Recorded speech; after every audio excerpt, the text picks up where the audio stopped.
diberikan kesehatan dan juga keberkahan oleh Allah Subhanahu wa taala. Kali ini kita akan ngebahas materi tentang tahapan pembuatan algoritma, pseudocode, dan flowchart. Yang pertama adalah algoritma, pseudocode, dan flowchart. Oke, sebelum kita membuat sebuah aplikasi, tahapan awal yang digunakan adalah pembuatan algoritma. Kemudian ada pseudocode dan juga flowchart. Oke, itu tidak dapat dipisahkan di dalam pembuatan suatu aplikasi ya. Nah, ini di bawah di sini terdapat beberapa jenis-jenis pemrograman ataupun jenis-jenis aplikasi yang digunakan. Contoh menggunakan C++, ada Java, kemudian ada Java Python, Ajax, JavaScript, ada Pascal, dan sebagainya. Itu semua bahasa-bahasa pemrograman ya. Namun sebelum membuat bahasa-bahasa pemrograman tersebut, tahapan awal yang kita gunakan adalah pembuatan algoritma, pseudocode, dan flowchart.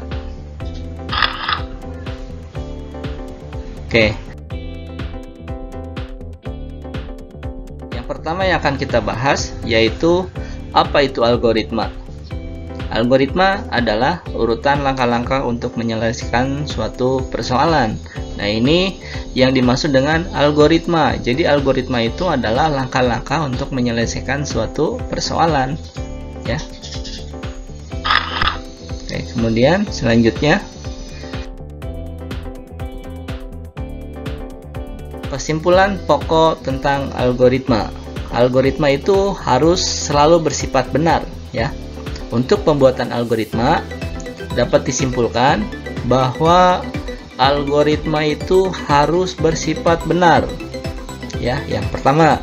Kemudian yang kedua, algoritma itu harus berhenti, dimana ketika ada proses mulai, nah di situ diakhiri dengan proses berhenti ya. Kemudian selanjutnya yang ketiga adalah setelah berhenti, algoritma memberikan hasil yang benar. Nah, di sini makanya ketika kita pembuatan suatu algoritma itu tidak bisa asal-asalan saja dibuat ya, melainkan harus bersifat hasil yang benar ya, harus benar. Pokoknya mau tidak mau kita membuat algoritmanya jangan asal-asalan ya. Oke, cara penulisan algoritma. Di dalam penulisan algoritma itu terdapat beberapa tahapan. Yang pertama adalah Structured English (SE) atau notasi deskriptif. Kemudian yang kedua adalah pseudocode. Kemudian yang ketiga adalah flowchart. Nah, ini penulisan algoritma itu terdiri dari 3 bagian ya. Yang pertama adalah notasi deskriptif. Structured English. Notasi deskriptif adalah kalimat yang kita gunakan sehari-hari untuk pemecahan sebuah masalah. Nah, ini adalah pengertian dari notasi deskriptif.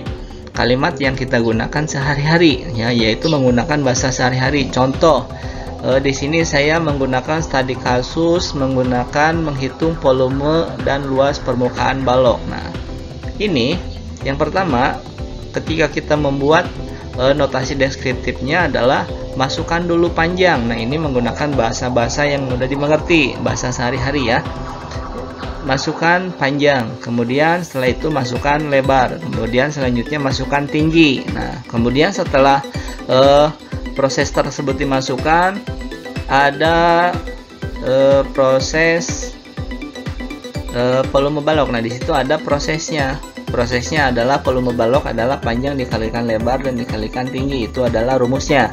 Kemudian selanjutnya prosesnya luas permukaan balok adalah 2 dikalikan panjang dikali lebar ditambah 2 dikalikan panjang dikali tinggi ditambah 2 dikalikan lebar dikali tinggi. Nah, kemudian setelah proses itu ada output. Output itu adalah hasilnya, hasil dari sebuah data yang kita inputkan, sebuah program yang kita inputkan. Nah, makanya di situ akan ditampilkan sebuah hasilnya, tampil hasil volume dan luas permukaan balok.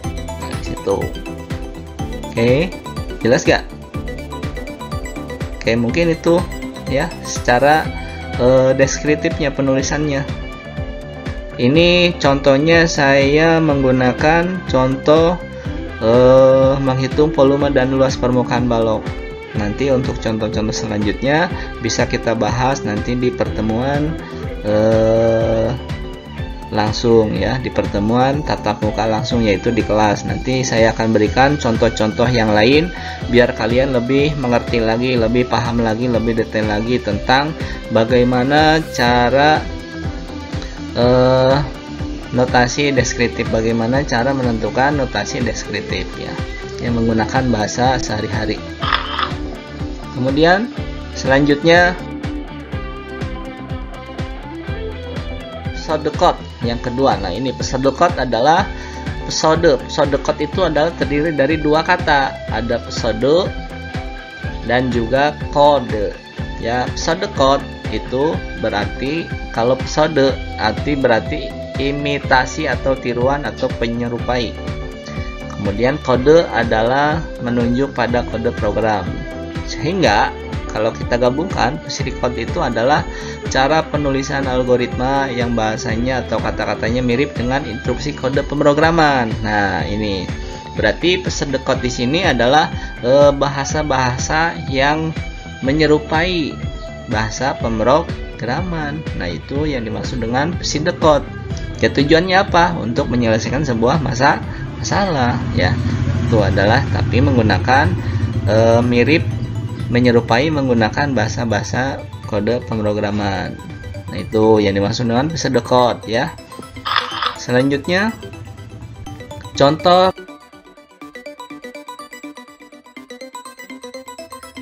Kali ini kita akan ngebahas contoh tentang pseudocode. Contoh pseudocode di sini adalah temanya yaitu menghitung volume. Contoh dari pseudocode di sini adalah menghitung volume dan luas permukaan balok. Nah, di sini di dalam pembuatan pseudocode itu yang harus kita ketahui, yang harus kita perhatikan adalah proses awal, yaitu proses start, kemudian ada proses input, kemudian ada proses read itu adalah proses pembaca, kemudian ada proses input. Ada proses input, di sini ada input nada panjang, input lebar, dan input tinggi. Nah, sebelum kita membuat pseudocode tersebut, menghitung volume dan luas permukaan balok, kita yang tahapan awal yang kita harus ketahui yaitu mengetahui rumus-rumus dari luas volume dan luas permukaan balok. Nah, kalau misalnya kita tidak tahu, maka kita akan kesulitan juga di dalam pembuatan pseudocode-nya, karena menghitung volume dan luas permukaan balok di situ menggunakan rumus-rumus tersendiri. Nah, begitu pula dengan pseudocode-nya. Kita di sini langkah awalnya start, memulai, kemudian ada proses input. Nah, setelah proses input ada proses read. Read-nya itu menampilkan panjang, lebar, dan tinggi. Kemudian ada menghitung volume. Menghitung volume di sini adalah panjang kali lebar kali tinggi. Kemudian ada hitung luas permukaan. Luas hitung permukaan 2 dikali panjang dikali lebar dikali 2 dikali panjang dikali tinggi kali lebar kali tinggi. Nah, kemudian yang ditampilkannya apa? Volumenya, karena yang ditanyakan itu adalah volume dan luas permukaan balok. Berarti yang ditampilkan adalah volumenya dan luas permukaan balok. Nah, setelah kita ditampilkan, kemudian proses selanjutnya adalah proses berhenti. Proses berhenti untuk mengakhiri dari sebuah pseudocode ataupun mengakhiri dari sebuah algoritma. Nah, di situ seperti yang tadi saya bilang, algoritma di situ harus memiliki bersifat berhenti ya. Nah, yang dimaksud berhenti di sini adalah stop dari sebuah pemrogram, diakhiri dengan stop ya. Oke.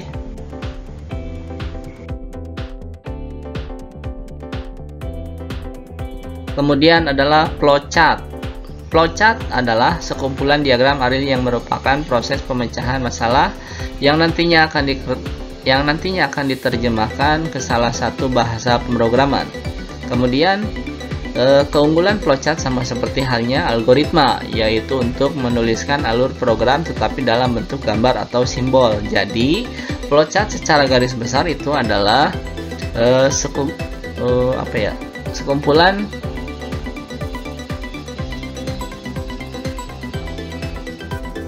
yaitu proses pemecahan masalah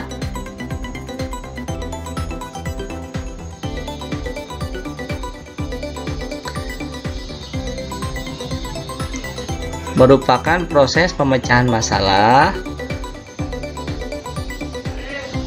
yang nantinya akan diterjemahkan ke salah satu bahasa pemrograman yang menggunakan bahasa simbol. Berarti kegunaan flowchart sama seperti halnya algoritma, yaitu untuk menuliskan alur program tetapi dalam bentuk gambar atau simbol.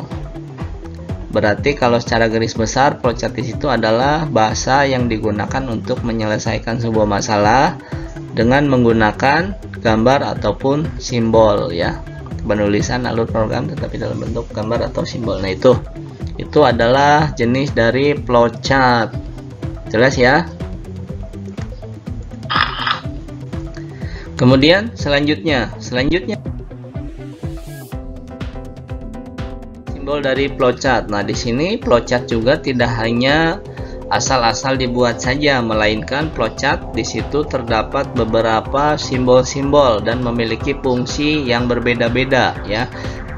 Sebelum kita membuat flowchart, kita pahami dulu simbol-simbol dari sebuah flowchart tersebut ya. Yang pertama itu panah, ke samping dan ke kiri itu flow direct simbol, yaitu untuk simbol. Nah, itu. Kemudian ada terminator simbol ya, untuk start dan diakhiri dengan stop. Itu simbolnya seperti bulat, terminator simbol ya, seperti bulat kemudian panjang. Nah, kemudian dan sebagainya. Nah, di sini tinggal kita pelajari saja, kita bahas saja, kita baca-baca saja. Di sini terdapat beberapa simbol yang kita gunakan, proses-prosesnya.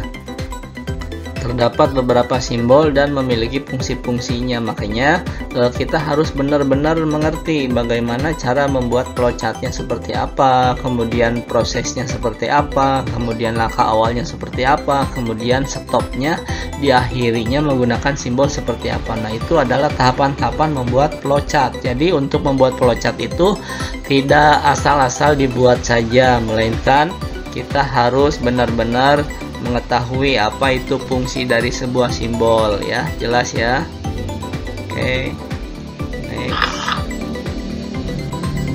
Nah, ini adalah sebuah contoh flowchart. Flowchart menghitung volume dan luas permukaan balok. Nah, ini. Yang pertama yang saya masukkan itu mulai di situ terdapat proses awal untuk memulai sebuah program. Kemudian di situ adalah proses input. Nah, di mana di situ adalah simbolnya seperti itu, simbol proses input. Kemudian ada simbol proses hitung. Nah, itu seperti kotak ya, panjang. Nah, kemudian ada di situ adalah hasilnya, hasil dari outputnya, itu menggunakan simbolnya seperti itu juga. Dan yang terakhir adalah proses selesai. Nah, biasanya proses mulai dan selesai itu adalah simbolnya menggunakan simbolnya sama ya, hampir sama, bulat-bulatnya juga ya. Nah, itu adalah contoh dari sebuah flowchart.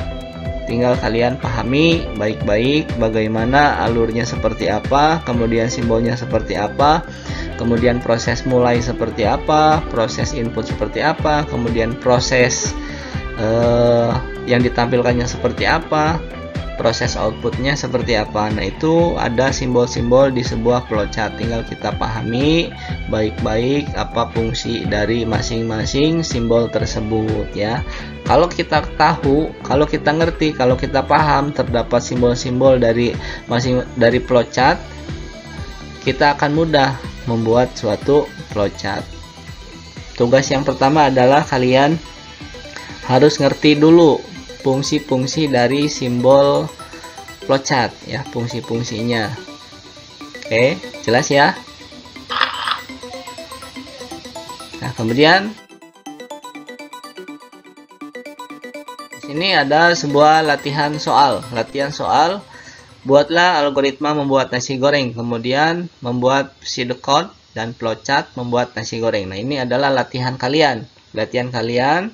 Silakan di rumah dipahami fungsinya seperti apa, kemudian buatlah tahapan algoritmanya, kemudian pseudocode-nya dan juga flowchart-nya. Tujuannya apa? Yaitu pembahasan ini tujuannya untuk mengasah logika dan algoritma dasar kita dalam mengimplementasikan dari kehidupan sehari-hari kita ke dalam sebuah rancangan program berbentuk algoritma, pseudocode dan flowchart. Nah, ini biar kalian lebih paham lagi, karena kalau misalkan studi kasusnya tidak sesuai dengan apa yang kita lakukan kegiatan sehari-hari, maka kita akan bingung juga ya. Makanya saya kasih contoh untuk latihan soalnya menggunakan bahasa ataupun menggunakan soal-soal yang dilakukan kegiatan sehari-hari kalian. Nah, ini adalah contohnya membuat nasi goreng. Oke, itu aja guys.